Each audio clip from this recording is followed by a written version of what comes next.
आज का दिन ऐतिहासिक दिन है और मैं अभिभूत हूं। सत्यमेव जयते, अंततः सत्य की विजय हुई है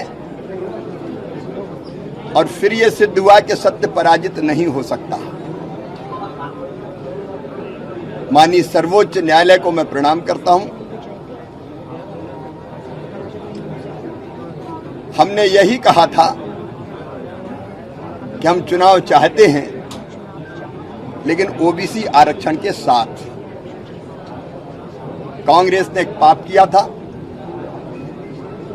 चुनाव तो पहले ही हो रहे थे ओबीसी आरक्षण के साथ, लेकिन कांग्रेस के लोग ही माननीय सर्वोच्च न्यायालय में गए थे, जिसके कारण यह फैसला हुआ था कि ओबीसी आरक्षण के बिना ही चुनाव हो। हमने हर संभव प्रयास किया, कोई कसर नहीं छोड़ी। ट्रिपल टी टेस्ट के लिए हमने ओबीसी आयोग का गठन किया।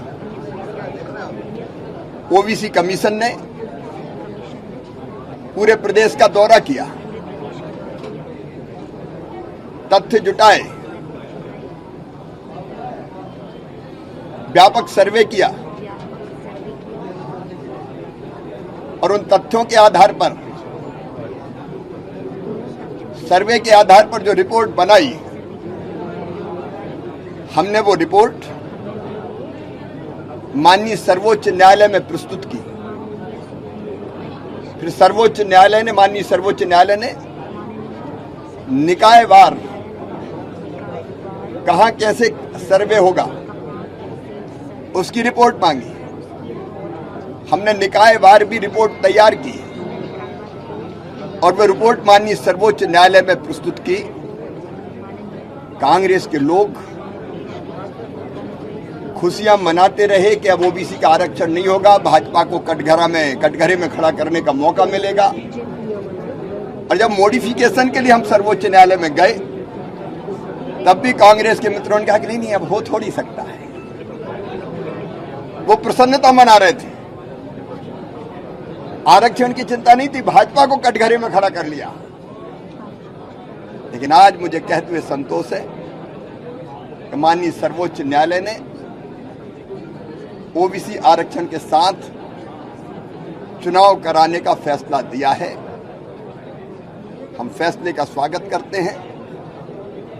जिन्होंने षड्यंत्र किया था वो पराजित हुए। अब पूरे आनंद के साथ ओबीसी आरक्षण के साथ चुनाव संपन्न होगा और अब हम लोग चुनाव के मैदान में जा रहे हैं। सर, कमलनाथ कह रहे हैं कि 50% से कम होगा और हम इसका विरोध करेंगे। कमलनाथ ने फिर बयान किया था। कांग्रेस और कमलनाथ हमेशा षड्यंत्र ही करते रहे। कभी भी उनकी नियत ओबीसी को न्याय देने की नहीं थी। केवल ओबीसी को वोट बैंक मान के, बिना तथ्यों के, बिना तर्कों के, बिना तैयारी के हम ये दे देंगे, हम वो दे देंगे, और उनको पता था कि ये नहीं होने वाला। मैं आज पूछ रहा हूं कमलनाथ से कि क्यों उनके एडवोकेट जनरल जब 27% आरक्षण की बात की थी, क्यों कोर्ट में खड़े नहीं हुए? क्यों तत्काल स्टे दे दिया? क्यों जब पीएससी की बात आई, इस स्टे की बात आई, तो कहा, उन्हीं के वकील ने कहा क्या ये पीएससी में भी लागू होगा? कमलनाथ जी, ओबीसी अब बहुत समझदार है। आपने पाप किया वो जान गया है। आप अब इधर उधर की बातें ना करें। जनता सच्चाई जानती है। भारतीय जनता पार्टी का कहना है सामाजिक न्याय, सामाजिक समरसता के साथ। हम समाज के हर वर्ग के साथ हैं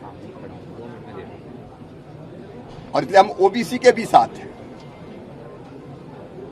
न्याय मिला है, इसके लिए धन्यवाद। सर, हो गया।